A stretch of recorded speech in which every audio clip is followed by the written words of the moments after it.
കോഴിക്കറികൾ എങ്ങനെ ഉണ്ടാക്കാം എന്നതാണ് വിഷയം. ആദ്യമായി ചിക്കൻ മസാല. കോഴിയെ നന്നായി കഴുകി വൃത്തിയാക്കുക.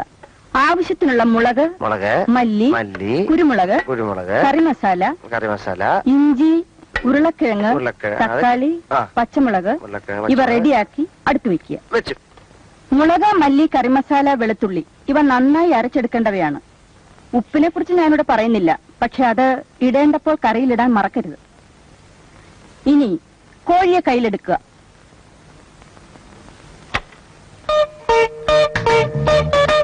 ഇനി മെല്ലെ ശ്വാസം അകത്തേക്ക് വലിക്കുക. കൈകൾ ഇരുവശത്തേക്കും അകത്തുക. ശ്വാസം മെല്ലെ വിട്ടുകൊണ്ട് പൂർവ്വസ്ഥിതിയിലേക്ക് വരിക. എന്നിട്ട് കാലുകൾ ഇരുവശത്തേക്കും അകത്തുക. കഴുത്ത് മുകളിലേക്കും വീണ്ടും താഴേക്കും കൊണ്ടുവരിക. വീണ്ടും പൂർവ്വസ്ഥിതിയിലേക്ക് വരിക. കാലുകൾ രണ്ടും തറയിൽ ഉറപ്പിച്ച് നിവർന്നു നിൽക്കുക. കൈകൾ മുന്നിലേക്കും പിന്നിലേക്കും കറക്കുക.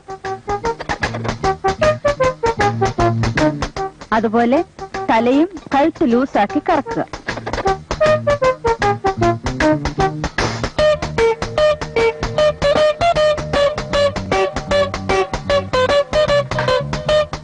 ഇപ്പോൾ നിങ്ങളുടെ മുന്നിൽ ഇരിക്കുന്നതാണ് സ്വാദിഷ്ടമായ ചിക്കൻ മസാല.